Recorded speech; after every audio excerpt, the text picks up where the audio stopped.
Bonjour à toutes et à tous. Désolé, je pense, pour le retard accusé, presque une trentaine de minutes. Donc ce soir, ça va être un peu la fin de la partie en ce qui concerne le juge Cuno Tarfuset dont je vous ai un peu pris la tête avec. Mais pour moi, il était important et essentiel que on parle un peu plus longuement de ce que le juge Cuno Tarfuset a dit et de ce qui a été annoncé, qui est fait. Aujourd'hui, donc, je vais partir d'un certain nombre d'éléments. Comme toujours, je ne change pas ma ligne. C'est que, en fait, je m'en tiens aux documents que tout le monde peut télécharger sur le site de la CPI. Et à partir de ces éléments-là, donc, j'essaie de faire ma propre analyse. Je peux me tromper, mais si je me trompe, c'est vraiment de bonne foi. Et mon objectif, ce n'est pas de vous induire en erreur ou moi-même de me tromper. C'est ce que je crois. Si d'aventure, dans mon analyse, il arrive que je me trompe, sachez que c'est humain. Mais il n'y a aucune intention malveillante à mon égard de vous induire en erreur. Donc, après avoir lu la décision des juges, hein, donc je salue toutes les personnes qui me regardent ce soir. Donc, après avoir lu la décision des juges, la décision est écrite, puisque la semaine dernière, je vous ai fait cas du fait que le procureur disait que effectivement il y avait vice de procédure en ce qui concerne le fait que il n'y a pas eu une notification écrite, mais ça a été oral. Et donc, ce qui posait un véritable problème à leur niveau. Donc, en fait, si vous regardez, ce n'est pas le fond du problème qui a été attaqué, mais c'est plutôt une question de forme, mais qui est généralement réglable. Et donc, ici, je vais partir à partir d'un certain nombre de choses. Première des choses, je parle du juge Cuno Tarfuset, je vais vous dire en quelque sorte, j'en ai déjà parlé, mais je répète parce que c'est très important, l'élément pédagogique qui est de donner l'information telle que vous l'avez. Donc, le juge Cuno Tarfuset, c'est quelqu'un qui a 34 ans, je dis bien 34 ans d'expérience judiciaire, dont 10 comme juge à la CPI. Donc, il a 34 ans d'exigence. Je pense, si je ne me trompe pas, qu'il certainement il va aller à la retraite ou bien il allait à la retraite. Il a été affecté à la chambre de première instance le 21 décembre 2015. Puis il a été élu juge président le 11 janvier 2016, peu avant l'ouverture du procès qui a eu lieu le 28 janvier 2016. Euh, donc, j'ai ici une fiche que vous pouvez télécharger. Hein, vous voyez bien, il y a le président Gbagbo, le ministre Charles Blé Goudé, vous trouvez cette fiche-là. Je vais lire un peu parce que c'est très important de savoir un peu, puisque en dessous, on parle des charges. Écoutons bien ce qui est dit. On nous dit le procureur a porté, hein, ça sont les charges, à l'encontre de Laurent Gbagbo et Charles Blé Goudé des charges de crimes contre l'humanité, meurtre, viol, autres actes inhumains ou à titre subsidiaire, tentative de meurtre, persécution, prétendument perpétrée dans les contextes de violentes post-électorales en Côte d'Ivoire entre le 16 décembre 2010 et le 12 avril 2011. Donc voilà les charges sur lesquelles, comment on appelle, le bureau du procureur, hein, Mme Fatou Bensouda, est parti. Et dans ces différents éléments, vous allez voir, je vais en parler, ce dont on parle, parce que je dis selon, hein, le juge Cuno Tarfuset, ce n'est pas, mais dit, vous pouvez regarder, ce sont ses opinions que j'essaie à ma manière de vous expliquer. Donc, le juge Cuno Tarfuset, donc, comme je dis, je viens de rappeler à l'instant les charges, et que donc, on dit que le président Gbagbo aurait engagé sa responsabilité pour ces éléments-là, en créant ce qu'on appelle un groupe parallèle. C'est-à-dire qu'il y a eu un groupe commun décidé depuis la présidence, etc., et qui, ma foi, aurait commis un certain nombre de meurtres. Mais ce qui est important, c'est que le juge, le procureur, le bureau du procureur, est parti au départ sur 4 événements, mais après qui vont devenir 5 et d'autres plus. Mais ce sont les 4 événements, enfin les 5 événements dont je parlerai, les 4 événements dont je parlerai, et certainement j'ajouterai le 5e, pour que on puisse comprendre un peu ce qui s'est réellement passé. Les principaux événements du procureur. Le premier, c'est la marche sur la RTI du 16 au 19 décembre 2011. Donc je reprends, le premier événement, c'est la marche sur la RTI du 16 au 19 décembre 2011. Donc, dans le document, le mémoire du procureur, le procureur affirme que Laurent Gbagbo a lui-même donné pour instruction aux généraux le 7 décembre d'interdire la marche et conclut que les instructions de Laurent Gbagbo ont effectivement été suivies car les éléments de preuve démontrent que les FDS ont violemment réprimé la marche. Donc ça, c'est ce que dit le procureur. Hein, voilà. Que dit le juge Tino Tarfuser, dont vous prenez ses opinions, à la page 73, en Belgique on parle de 73, au point 78, voilà ce qu'il dit. Tout un chacun peut constater la vacuité et le caractère arbitraire de cette conclusion. La vacuité, ça veut dire qu'il n'y a vraiment rien dedans.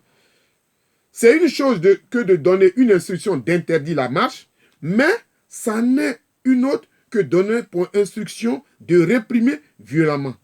Donc, pour le juge, le fait que le président Gbagbo a donné l'instruction d'interdire la marche n'inclut pas ou n'induit pas de facto le fait qu'il ait demandé à ce qu'on puisse réprimer la marche.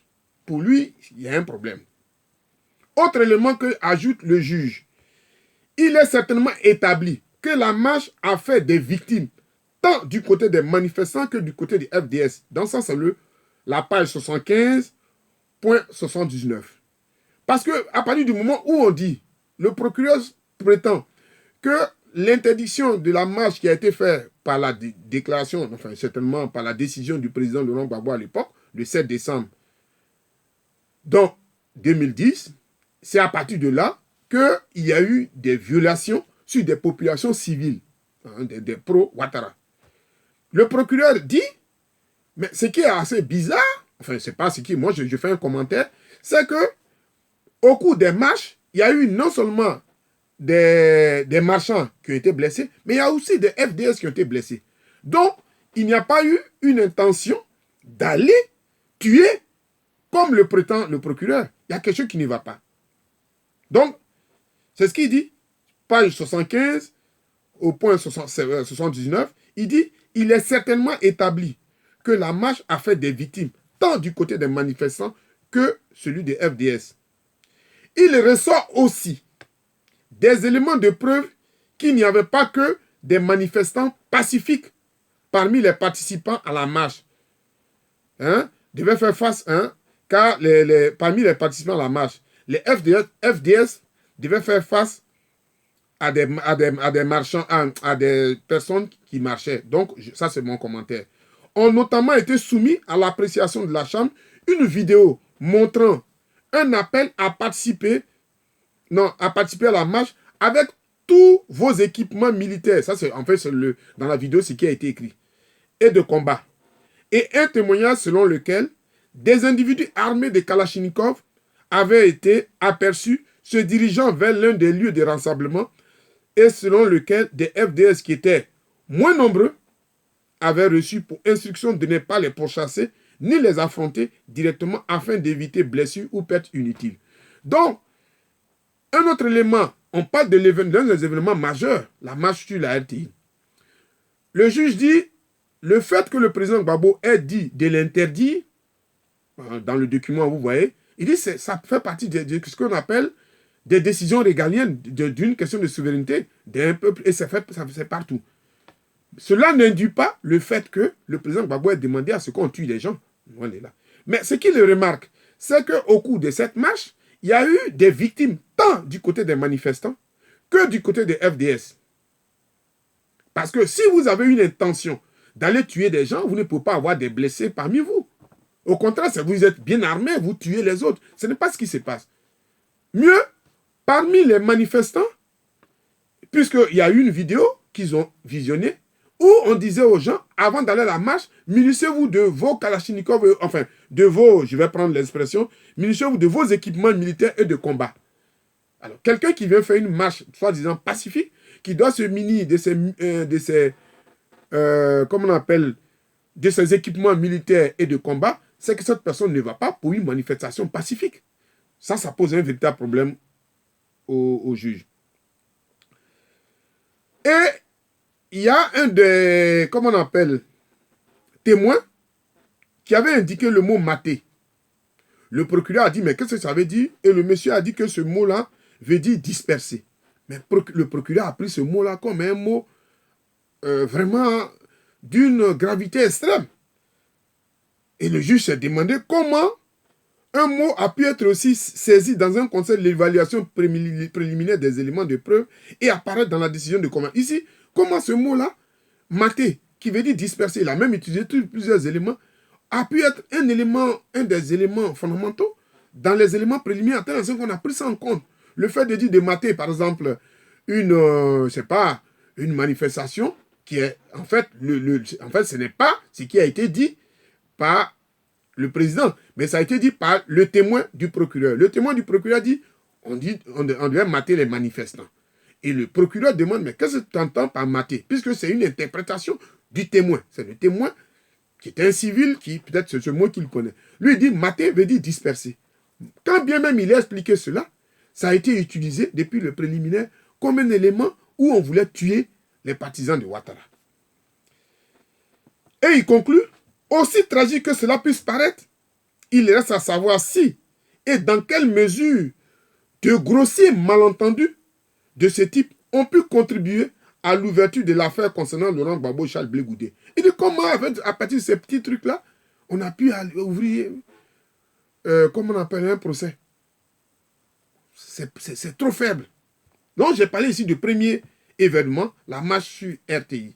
La marche sur RTI où le procureur, le juge dit, le fait d'interdit ne veut pas dire qu'on doit tuer. Mais en même temps, on remarque que parmi les manifestants, il y a des gens qui devaient, il y a eu un appel à ce qu'ils aient des équipements. Donc, ce n'était pas une manifestation pacifique. Et mieux, on a vu que les gens avaient des kalachnikovs. Donc, c'est pas ça. Deuxième événement, parce que c'est très important de savoir ce que c'est les charges dont je vous en ai parlé, meurtre et autres, tout ça, etc., en communion, et puis en commun, pardon. Et l'autre, il faut connaître ce qu'on appelle les événements. Donc, ça dit que lorsque le procureur dit, voilà ce qui s'est passé, en fait, la charge, ce que j'ai dit, mais qu'est-ce qui était, ce que je viens de dire, qu'il y a eu meurtre, il y a eu ça, c'est à partir de ces différents événements. Je viens de parler du premier. Je parle du deuxième événement, c'est l'événement de ce qu'on appelle Yopougon 1, du 25 au 28 février 2011. Ici, il s'agit seulement, ça dit ça c'est l'élément qui a été ajouté, qui concerne simplement le ministre Charles Blé Goudé. Le juge dit, enfin, donc le procureur a décidé de construire son récit autour du discours prononcé par Charles Blé Goudé au bar Baron et de présenter les violences qui ont eu lieu ce jour-là dans le quartier comme la conséquence de ce discours et en particulier la rhétorique incendiaire qui l'aurait caractérisé. Donc nous sommes à la page 78 au point 83. Donc le procureur dit le discours que le ministre Charles Blé Goudé a tenu ce jour-là, c'est lui qui a dit c'était un discours incendiaire qui demandait aux gens d'aller tuer tous les partisans de Ouattara, ça, Yopougon. Donc, après ça, oh oui, il y a eu là, vraiment, on a tué. Le juge, par contre, lui trouve que ce n'est pas objectif, le récit du procureur. Voilà ce qu'il dit. Il dit un récit équilibré et objectif aurait exigé de garder à l'esprit et de reconnaître un certain nombre d'éléments susceptibles de jeter plus d'un doute sur l'interprétation des faits par le procureur. Ça, c'est le juge qui note un sujet qui dit. Notamment les preuves qui indiquent que les affrontements violents dans le quartier ont commencé avant et non après le discours de Charles Blé Goudé et qui n'étaient pas liés à ce discours. Donc, ça c'est à la page 78 au point 82. Donc, le juge, dans tous les éléments qu'il analysait, etc., il se rend compte qu'en fait, ce qui a eu lieu à Yopougon, ce n'est pas lié au discours. Ça a eu lieu même avant même que le ministre Charles Blé Goudé ne prononce son discours. Donc, il y a un problème de temps, hein, le facteur temporel. Troisième, donc, ce qui veut dire de facto, ça ne tient plus. troisième événement, à Bobo, on pourrait appeler à Bobo, hein, le 3 mars 2011, c'est la marche des femmes. Donc, le juge encore, il dit que les motifs exposés en détail, pour lui, détaille les éléments qui font qu'il est impossible que la Chambre puisse conclure que le convoi a attaqué délibérément les manifestants. Il dit que lui, au vu de ce qu'il a vu, ce qu'il a entendu, il ne peut pas, la Chambre ne peut pas conclure qu'effectivement, le convoi des FDS, hein, je parlerai un peu plus en détail, qui parlait du camp commando des choses, était un convoi dont l'objectif était d'aller attaquer les femmes. Autre élément, c'est ce qu'il ajoute, c'est le caractère délibéré du procureur de biaiser les informations. Effectivement, ça c'est moi qui ajoute ça. En effet, il est écrit. Il dit ce qui est frappant, ça c'est le juge qui dit, ce qui est frappant, c'est que le procureur a choisi d'ignorer les preuves indiquant que les participants à la marche avaient été utilisés comme boucliers humains par des tireurs embusqués parmi elles et qui ont tiré en premier lieu sur le convoi des FDS. Le procureur, il vient, il ne dit pas que les femmes qu'on a dit de marcher, ces femmes-là, parmi elles, il y avait des gens qui tiraient. Il ne dit pas ça. Il ne dit pas. Et donc, en fait, ces femmes ont servi comme boucliers humains. Ça dit que les gens sont seulement dangereux et malhonnêtes, ont mis des femmes là, et derrière les femmes, ils mettent les cachets et puis ils tirent sur les FDS. Parce qu'ils savent que les FDS vont certainement répliquer. Et en fait, comme ce sont des femmes qui sont au premier lieu, elles seront certainement, ils vont tirer dans leur direction, elles seront tuées. Vous voyez l'aspect machiavélique qui a guidé cette rébellion de M. Alassane Draman Ouattara, effectivement. Donc ça, c'est la page 79 au point 84. Enfin, le juge se pose la question de savoir pourquoi cette marche fut choisie pour violenter les manifestants. Il dit, donc ça c'est mon commentaire, je lirai, parce que le juge se pose, pourquoi cette marche, c'est elle que les FDS ont choisi de tuer. Pourquoi? Voilà ce qu'il dit. Il dit de plus, le procureur n'a jamais tenté d'expliquer pourquoi cette marche en particulier, et seulement celle-ci, aurait été visée délibérément. Pourquoi c'est cette marche? Il continue. Il ressort des éléments de preuve que des marches des partisans politiques du RHDP ont eu lieu tout au long de la crise post-électorale. Les FDS viennent à ce qu'elles soient autorisées et à prévenir les troubles à l'ordre public qui pourraient en résulter. Ça, c'est le point 80. Non, pardon, la page 80, point 84. Il dit que ce n'est pas la seule marche. Il y a même plusieurs marches qui ont été acceptées. Comment se fait-il que cette marche-là, de manière, c'est-à-dire subite, les forces de l'ordre décident de tuer des gens qui viennent marcher? Eux ne comprennent pas. Et surtout que, excusez-moi, rien, a priori, ne leur permet de conclure qu'effectivement, les FDS qui passaient avaient pour but de tirer sur des gens, etc. Quatrième événement, à Bobo 2, le 17 mars 2011. Là, je crois que c'est un des éléments clés. On prend les deux témoins. Il y a eu les deux témoins clés. Le P009 et P0047 ont déclaré, en se fondant sur les considérations techniques du type militaire, que la nature et les caractéristiques des armes qui auraient été utilisées lors du bombardement, d'une part, et la localisation respective du camp commando et du site visé, d'autre part, font qu'il serait impossible de souscrire aux récits selon lesquels les tirs seraient partis du camp commando d'Abobo. Donc, c'est la page 80 et 81 au point 85. Donc, on a envoyé des experts, envoyés par le procureur. Ceux-là disent, comme ce sont des gens qui connaissent l'élément militaire, il dit, avec les armes qui ont été utilisées et le point où il y a eu des tirs, c'est impossible que, à partir de là, qu'on puisse tuer des gens, comme tel que c'est prévu. Donc, vous voyez, et quand le procureur a vu que ça n'allait pas, il a même demandé à ce qu'on conteste lui-même ses propres témoins. Voilà ce que le juge dit. Le procureur s'est contenté, ça c'est au point 2i, de recommander à la Chambre de ne pas se fonder sur les dépositions de P009 et P0047. Donc c'est la page 81 au point 85. Le procureur envoie deux experts Ce sont des témoins du procureur. Pour dire qu'effectivement, du camp commando, les gens sont venus tirer à l'arme lourde sur les populations. Lorsqu'on leur pose des questions de manière technique, ils disent non, qu'il est impossible que tel que le coin est localisé et tel que les armes qu'ils ont, de pouvoir effectivement dire ce que la thèse que, comme on appelle, soutient le procureur. Qu'est-ce qu'on en conclut? Donc, nous sommes au 4e événement. Et je vais ajouter le 5e événement, Yopougon 2, le 12 avril. Ne riez pas, s'il vous plaît, ne riez pas. Je sais que vous allez rire pour ceux qui connaissent bien la situation. Donc, le 12 avril 2011, nous savons tous, ça c'est mon commentaire, je vous l'apprends pour ceux qui ne le savent pas, qui me regardent pour la première fois, mais qui s'est passé. Nous savons tous que le 11 avril 2011, l'armée française a arrêté le président Gbagbo au palais présidentiel. Avec sa femme, un certain nombre de personnes. Et ils l'ont remis aux forces rebelles. Nous sommes le 11 avril, aux forces rebelles de M. Alassane Dramane Ouattara. Pendant ce même temps-là, le ministre Charles Blé Goudé, il s'est caché pour pouvoir échapper à la furie des rebelles qui avaient vraiment occupé tout Abidjan, avec l'aide de l'ONUCI et de la France française. C'est pour cela que le juge, comme moi et comme vous, s'étonne comment amputer une quelconque responsabilité à ces deux personnes le 12 avril, puisque le président Gbagbo a été arrêté le 11.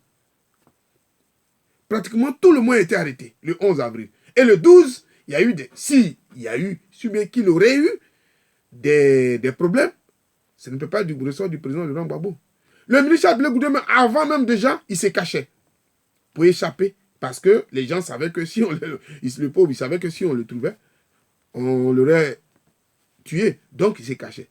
Comment lui, dans une cachette, a pu dire le 12 avril, où le président Gbagbo est arrêté, où pratiquement tout le monde est démoralisé. On a vu les images du 11 avril, où pratiquement les gens même, d'autres même, un père leur âme, c'est éventuellement d'autres même qui ont eu vraiment un coup choc.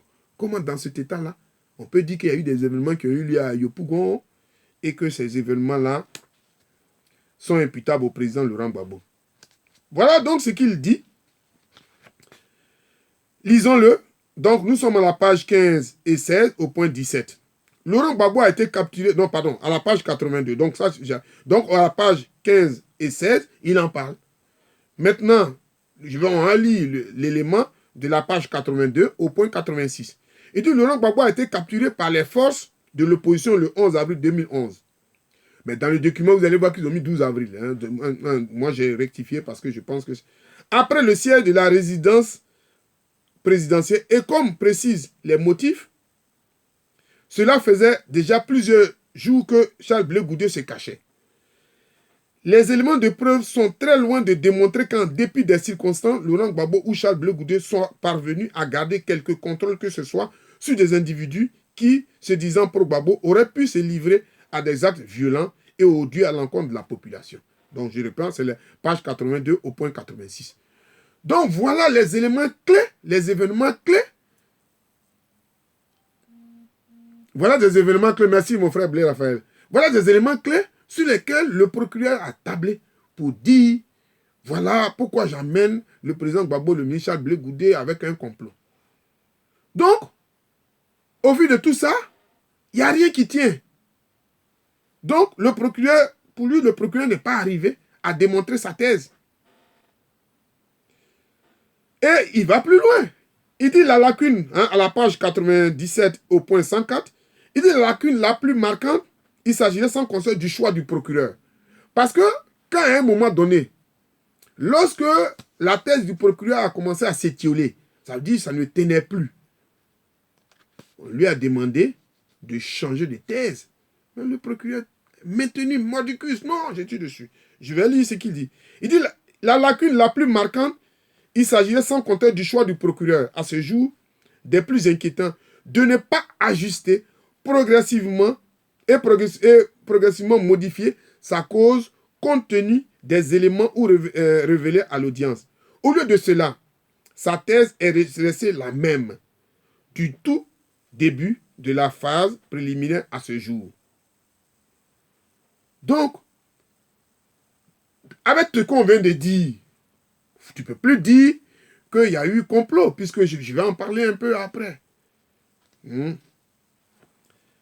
En plus, le procureur est venu avec des documents. Je l'avais dit, mais je le répète. Donc, vous allez à la page 3.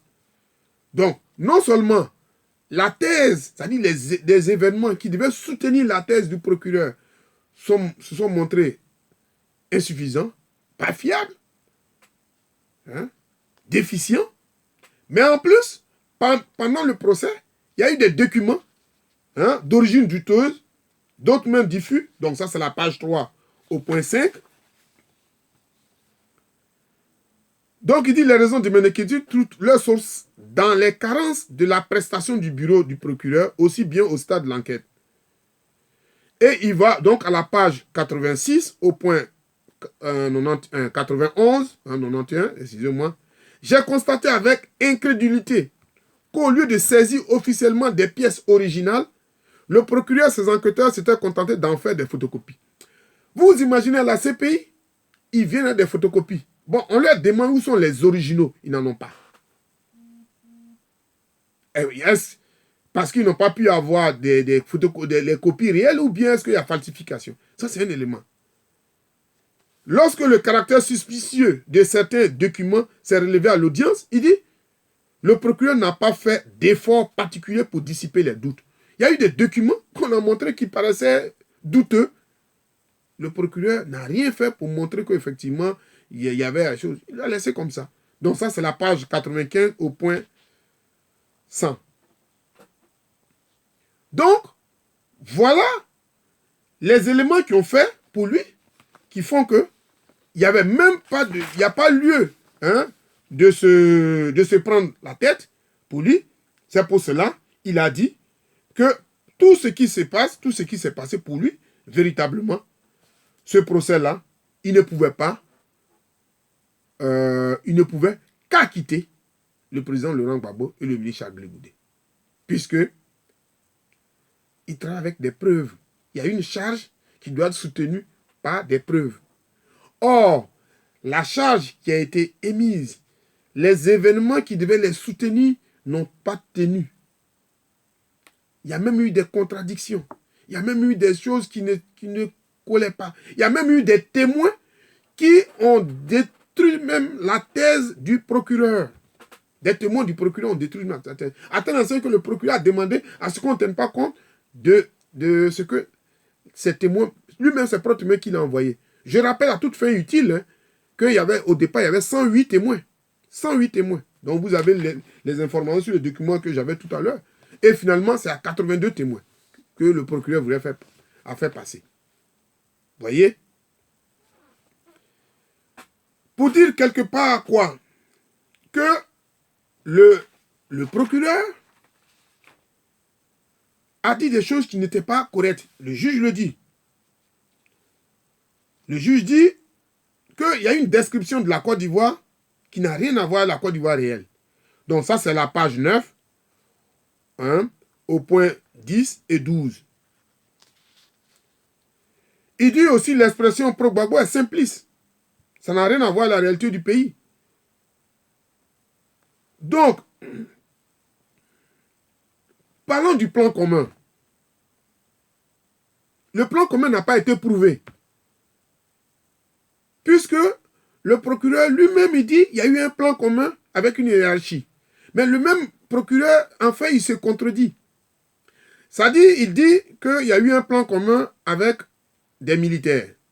Bon, il parle d'un entourage immédiat. Permettez que j'aille un peu plus, je vais aller un peu plus loin et puis revenir. Comme ça, vous allez voir un peu de quoi je parle.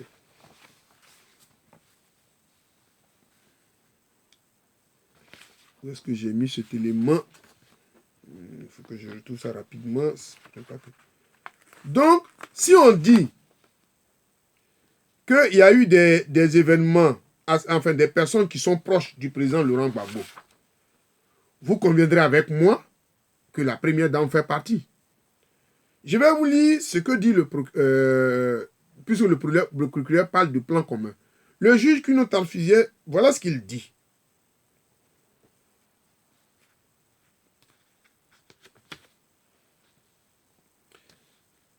Cette histoire de plan commun impossible au procureur de prouver est même démentie par ses propres témoins. Donc, nous sommes à la page, donc si nous prenons la page 103.110, il dit, les déclarations du témoin P009 ont été particulièrement parlantes.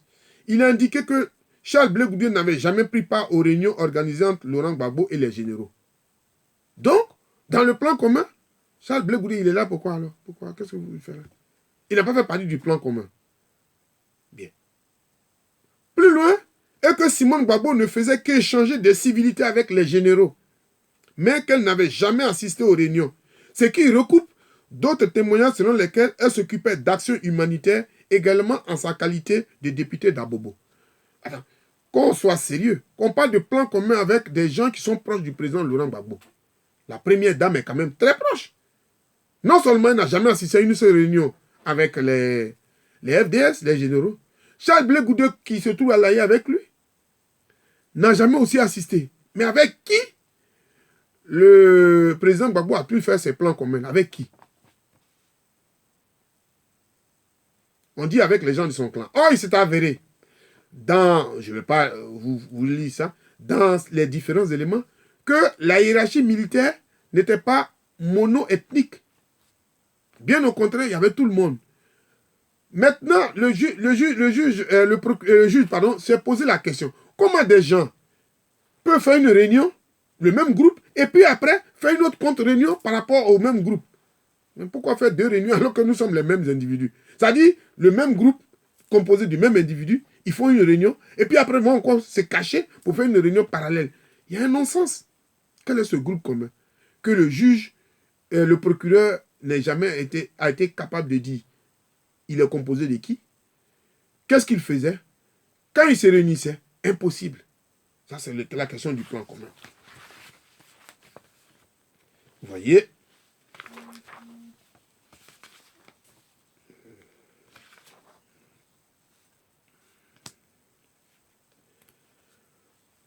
Donc,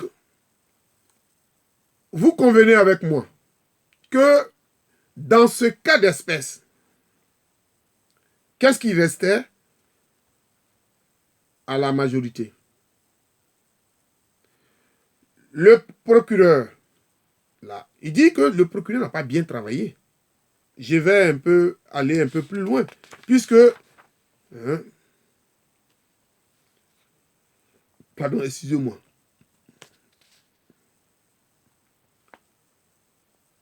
La question que je me suis posée, et je pense que de manière insidieuse, le juge s'est posé, est-ce que le procureur cherche-t-il réellement la vérité dans cette affaire? Est-ce qu'il cherche?